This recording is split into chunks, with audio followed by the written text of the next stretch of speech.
these you know, they're not going to just disappear. Just before Mark came in, and I think it was about time I remember seeing you in America. You did really well out there, weren't you? Yeah. So even despite the fact Weirdo's our biggest hit in America. Yeah, despite the fact the second album did as well in the UK, yeah. in America you did about 400,000 albums or something. Really. Yeah, it was crazy. It was I think it was our biggest selling record in America. But Weirdo was definitely the biggest single in America ever for us. Yeah, and it's that really weird festival. Yeah, I don't know where that was. No, that was on the first album, I think. Was that first album? It's all about that. Gathering of the tribes with Asphalt and yeah. Pretty amazing still, actually. It's amazing, yeah. And it wasn't even that full, the gig, if I remember. It's just like, now you look at it, it's just like, I think that's probably one of the dream bill. Well, it was good to meet Iggy. Yeah. Was he alright then? 1990, yeah. Cramps played, and Public Enemy. Yeah. Steve Jones, I mean, it was great to meet Steve Jones. Yeah, it was pretty amazing in a couple of days, wasn't it? Yeah. So when you third album, it kind of, you've already got the breakthrough, but really that's when you hit the gear there, isn't it, with Mark? But it becomes more rock and roll sounding as well. Definitely. We did 3 albums that, I mean, we had in our heads that we were going to do a kind of, you know, in our heads it was like, alright, we'll do a Substrate, we'll do a Bringing It All Back Home, we'll do a Highway 61 and a Blonde on Blonde, or you know, a Burgess Banquet, Let It Bleed, and Sticky Fingers, something like that. That was kind of, you know, we were trying to get a trilogy going. But of course, it never quite works out. Yeah, well, no, it did kind of work out, but you know, it ended in tragedy. Yeah, when you wrote the book, when you look back at the tragedy, you know, the prison sentence, then the death, is it? That prison sentence was, I don't know whether that was a tragedy. No, I suppose it didn't feel like a tragedy at the time. We just felt like we had to write a record quick before he went inside, because we thought he might go in for, I don't know, maybe 5 years or something like that. So it was down to him as well, you know, down to Robb. He wanted to, you know, leave us something to get on with. Yeah. Oh, I can't remember how long did he actually go in for? He got a sentence 8 months, but he went in for 4. Yeah. And did it change a lot when he came out? Or? Yeah. You know, I think it got to kind of like, you know, and just, I don't know, it got a new set of mates. And the kind of sits coming up over the split was kind of weird. So when it got a bit darker? Yeah, it got quite dark. But he was a hell of a player, wasn't he? Yeah. Yeah, just yeah. he just hammer, didn't he? I mean, yeah. I mean, you know, you can see lots of footage and stuff on YouTube and stuff, but you know, he's voted like the best keyboard player in Rolling Stone and stuff like that. And you know, I think kind of it meant a lot, really. The first album was just a Hammond organ solo, really. The whole, and you know, if I got a chance to sing, then it was. I was pretty lucky. That part he plays is Weirdo. Yeah. It's an amazing part. It's incredible. Yeah. So the death as well. When you went back, was this the first time you really thought about it for years? Because those sort of things you can't really dwell on. You got to move forwards. But writing the book, you must have had to go back on it. Mm. Yeah, I mean it's I felt kind of very weird about Robb's death because you know we'd fallen out. Like literally just days before it happened, so it was quite hard. We never really got to make up. We did, but never really got to talk about it. So it kind of sticks with you really. You could work together, but it was. Well, we didn't actually work together again. Okay, because it's only a few days. He went away for the weekend, came back on a Monday night, and then died that night. Yeah. So did you try and deal with that in the book at all? I dealt with it just. You know, I kind of lost my mind for 10 years, really. Oh, really? Because of that? I think so. Yeah, I mean, I'm sure there's a few other things. You know, I can always blame it on something, but I reckon that was it. So there was hurt. Yeah, definitely. Yeah. Do you think that's one of the worst things about being in a band? You know, if anybody else in a normal life felt a friend, you wouldn't have to sit here and talk about it. You know, it's kind of or write a book about it or think about it because something you could compartmentalise and push away.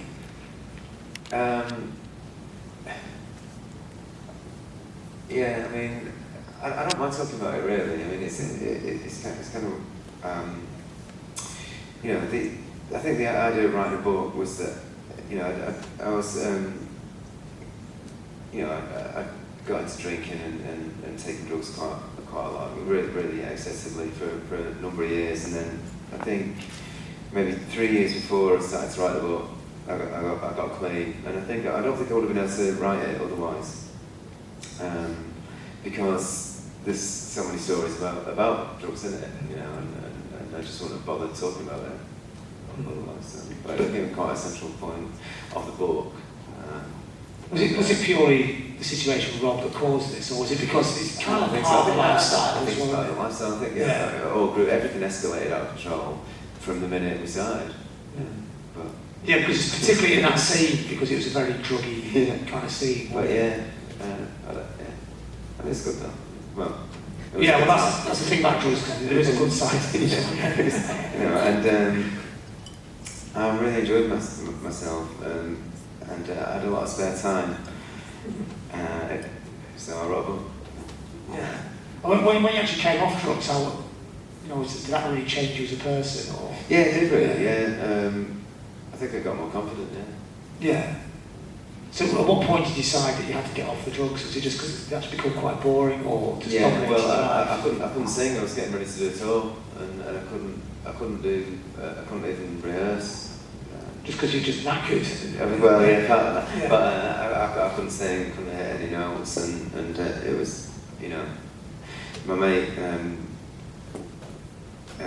He said he kind of relapsed and wanted to go to this place, and he asked me if I wanted to come along, and I just agreed. And this was on a Friday night, and I knew I had the weekend to think about it, but I just knew that it was kind of time to stop it. So, I mean, what kind of drugs were you taking at this point? Was it the drinkers worse than the drugs? Yeah, I think it was everything. I wasn't fussy, really. Yeah, just to get a buzz. Yeah. Do you think society's actually... Well, mostly coke, really, which is, I think, probably the worst. Yeah, it never seems to make people pleasant, does it? Although, somehow it didn't seem to fuck you up that way, did it? Well, I don't know, all those years, because obviously you're out, but you never hit me as being a horrible cokehead type. Yeah, I don't know. Sure, I have moments. I never hear anybody say anything like that about you. Right. Yeah. Well, that's good to know. Yeah. So even that couldn't defeat you. Yeah. Because I think that's the inspiring thing about the Charlotte story, is no matter what comes out of the band, you always came out the other side, like stronger in a way. Well, when we got back into the corner, I think we always came up fighting, yeah. For a band that wasn't perceived as that kind of band when it started, you know. Right. Where's the strength come from? Does any strength come from you, or is it? I think all of us together, I think. Yeah. So despite, I mean, every band has, you know, its fractious situations, but there's a core of strength between the band. Yeah, I think so, and you know, I think everyone took it in turns, really, and, you know, kind of drove it. I mean, you know, I was kind of weird, obviously talking about John and stuff like that, but he drove quite a lot from the back. You know, he's like quite a good driving force. And, you know, Martin's always kind of quite hard to get a few things by. You know, anything by. You know, bass player. Was Martin kind of, if there had to be a boss, would you say Martin was the boss, or was he just the grumpiest one that told everyone off? He likes to think he's the boss. Yeah. Is he kind of? But no, band's kind of weird democracies, aren't they? Well, sometimes it's 5 bosses, but somebody has to say what's going to happen next. I think he thinks that, you know, anything has to get past him, but I mean, it's a position he's put himself in, you know. Yeah. I don't really think in the best possible way. Oh yeah, of course. Yeah. We're all mates, you know, really. Yeah, I think we all respect each other quite a lot. If you get to this point where we're actually unbelievably heading towards 50, if you kept together that amount of time, then it must be some kind of friendship in there. Yeah, definitely. And you know, it's not always friendly, you know, of course, but nothing is really. Yeah. And like you said about John there, is that something that's difficult to talk about at this point? Well, it's kind of, it happened, didn't it? It feels a lot better now that, you know, a few months have passed, and you know, there's a great show at the Albert Hall, Royal Albert Hall, that, you know, it's just amazing, really. So it kind of feels good now, thinking about it. Did the gig help to deal with the situation? Yeah, I mean, like a celebration. He's been sick for a long time. He was sick for a long time, 3 years really. Yeah. And I thought he seemed to have beaten it to me. well, he had stage 4 cancer, so I think it was unbeatable, and we all knew that really. But John had read that people lived with it for 15 years or something like that, so he kind of went for that. Yeah. Whereas after he died, the nurses who were looking after him told us that most people with stage 4 cancer only live for between 4 and 7 months after the first diagnosis. So he did pretty well. So he did really, really well, Yeah. and he had a year where he was completely in remission. Yeah. And played probably the best that he's ever played, I think. Yeah, he was right to the end. He was great. Yeah, Powerful. and then the last 6 months, it started to get kind of really, he started to. It was pretty bad. So, 6 months. when it's obviously like he's going to die, was it discussions about the band? Did he sort of have to say about the future of the band or what he? Well, we only knew he was going to die 2 weeks before he died, because everyone probably thought about it. But I know Martin just never could conceive that, Yeah. So he only knew 2 weeks before he died. But Yeah.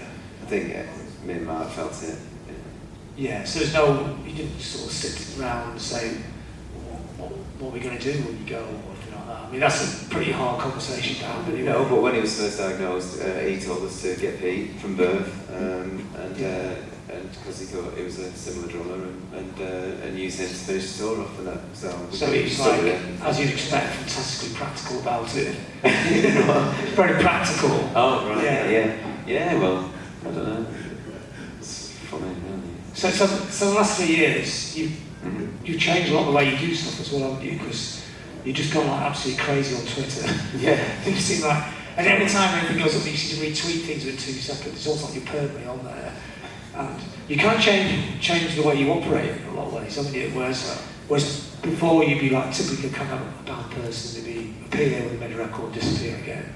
But now you're very public and very visible these days. Is that just something that's kind of drifted into? Yeah, I think so. With the things at the festivals and... Yeah, I mean, well, do quite a lot of stuff. I mean, I guess the record label, Old Genesis, started. So there's always kind of nights for that, and then the book, and then an album, and so just been quite busy really. But I think a lot of that's just through not taking drugs anymore. Yeah. It seems in a way you kind of reverted back to your teenage fandom. Maybe, yeah, that's good. Yeah. Because you're always going on about music all the time, you're championing stuff all the time. Right. So it's almost like you've reverted back to being a super fan. Yeah, maybe, yeah. Definitely. Yeah. And does this kind of feed into the Charlatans? Well, I hope it does, but in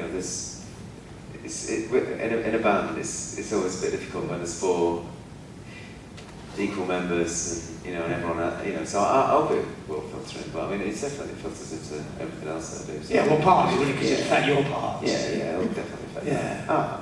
Yeah, definitely. But you've also done the kind of side project. What is it? Is it side project the right word? I don't know. Because it always kind of demeans something, doesn't it? It's like an equal project. Yeah. With the lamp shop. Yeah, did that. We went to the gig the other night, and it was like an amazing gig. Oh yeah. The Dance on the Wall. Yeah. Well, I mean, I've liked Kurt and Tony Crow, for a long time. Yeah, Tony's great, isn't he? Great guy. Big Membranes fan. Yeah.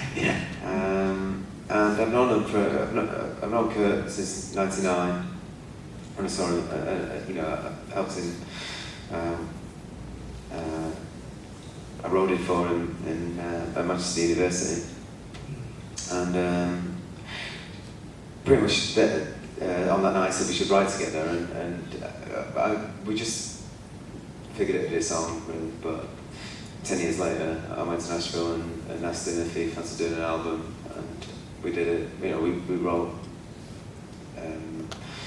say, 70% of the album in the 2 weeks that was there with Kurt. I was quite fascinated by the way you wrote the records, because you kind of did it back to front from what you'd expect, didn't you?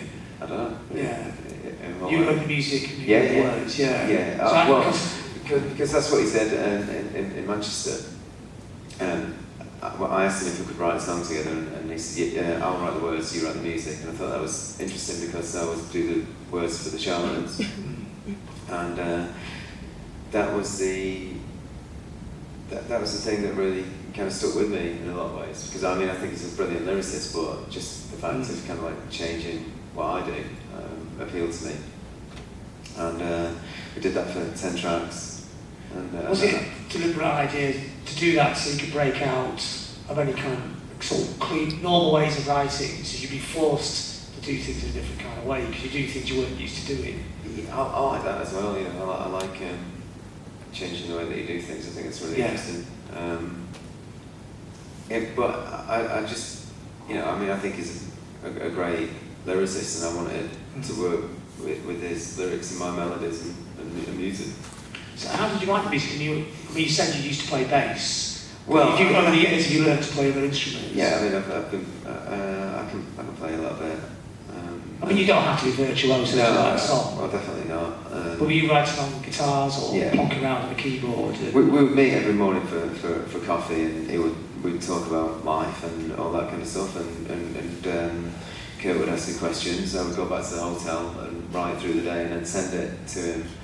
Just record it on my phone, send it by email, and he would then send me some lyrics. So you kind of sing the melodies into your phone? And have some words too. But the idea always being that, you know, he could use as many or as little as he wanted, and sometimes he used a lot, and sometimes it would just be a title that he would send back, and sometimes he would just completely scrap all the ideas that I had and send something back that blew my mind. Yeah. Like the case of vinyl. Yeah. I mean, he's pretty good at doing that. Yeah, he's amazing. And we've done another track since, and there's a few more to come. And I'm working with Peter Gordon from Love of Life Orchestra. So you're going to pursue this project? Yeah, but it's going to take me. It's going to take me to wherever it takes me. Work with anyone really. Yeah, so it's kind of an open-ended thing. You know, like someone like you who's got like, again, we go back to some music tasting, you like so many different styles of music. How do you decide which one you're actually going to like do? Because you could quite easily do a record of a New Order style thing at Burgess as well, couldn't you? Well, I just did something with Stephen and Gillian. And I've sang a song with Hooky before. And I don't know, it's just like, you know, sometimes you see people and something feels right at the time. And you know, why not? I mean, I like exploring it, and I like people who are in bands. I like musicians, you know. Yeah, I'm not going to say it's something that's a bad idea. I just think there's so many ideas. Oh yeah. How do you decide? I guess what comes next, really. Yeah, because your life is really eclectic. All the things you're into, we've got Twitter and all the little projects you do, writing a book, doing this. How did I end up putting out a single by you? Yeah, you must be crazy. But it kind of just happened, and it was the right time, and it just felt right. Yeah. I mean, the label's great, the catalogue stuff on it. Yeah. And that's going back to being the fan thing as well. You actually, because most people in your position don't run around gigs looking for complete, like very small, obscure bands, and then putting their records out and then championing them in a kind of a John Peel kind of way. Stuff you've been putting out on that label has been eclectic and quite brilliant as well. I mean, growing up, I never heard them to something stuff, and they're great band.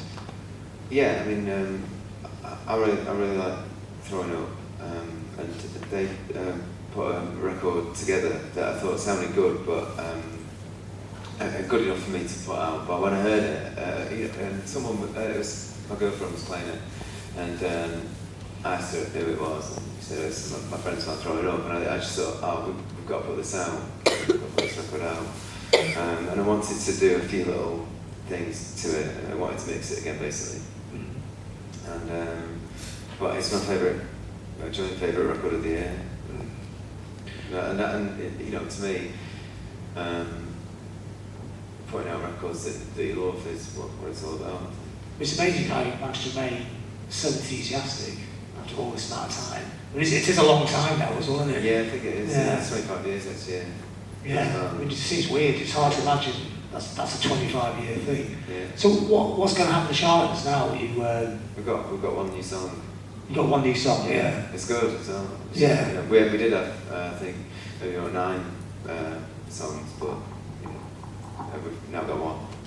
Why is that? You just we were all coming from kind of, you know, everyone was writing and it all seemed a bit, you know, it just all seemed a bit all over the place, I think, now, and I think it is kind of like post John's death, you know, that,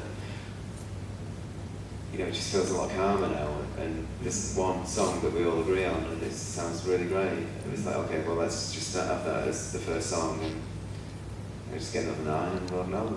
Yeah, so that'd be what I imagine a year or so. September we're looking at. Okay, so you've actually got a deadline on it. Yeah. Because I think we're just at the point now, whereas, you know, we were trying to write stuff, you know, with John still around, he was enthusiastically coming up and playing, and, you know, we've got bits of him playing, but I think, you know, it just feels now after the dust has settled quite a lot and everyone's in a calmer place, that this one song is really fantastic, and that's where we should start from.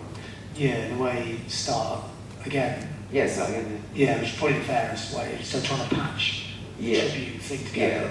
Yeah, and it's pure. You know, it sounds really great. Yeah, because a record of band should just stay to where they are now, not where they were before. Exactly. Way, shouldn't it? Yeah. And you know, it just sounds really great.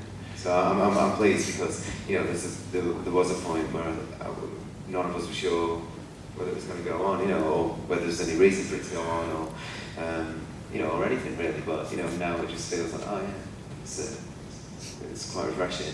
And does the book as well help to close a chapter? I think so, because I think, you know, I think they were all pleased with the way that I wrote about the band, you know. Yeah, it wasn't like Keith Richards' book. No, it's a positive book. It's positive about everyone. Do you think it closes a chapter, or a lot of chapters in your life? Yeah, definitely. I mean, like I say, 25 years is quite a long time. Yeah. And you know, there's obviously moments where you don't know what's going to happen, or, you know, and if there is anything going to happen, and there is, and so that'll be the next chapter, or the next phase, or, you know, the last act, or, you know, if whatever, you know. It sounds weird asking somebody who looks the same as did 25 years ago, but you think the sense the book is, that's kind of the youthful part, and now you're comfortable with being somebody who's, what is it, 45 now? 47. 47? Yeah. Wow, it sounds mental. So you find it's comfortable with this thing. So a lot of bands have that terror, oh my God, we're too old to rock and roll or something. Yeah.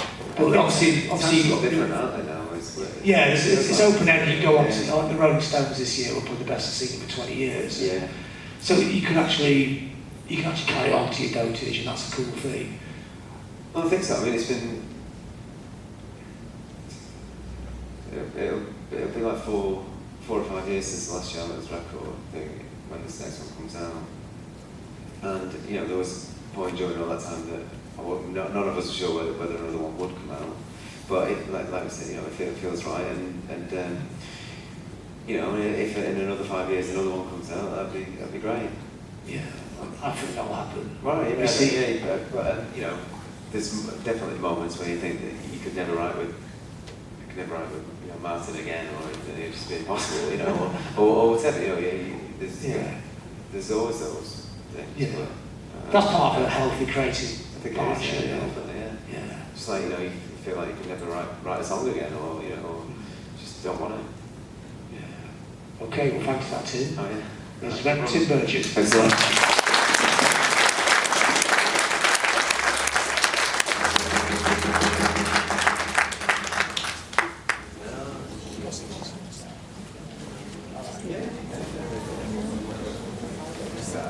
Is there any books?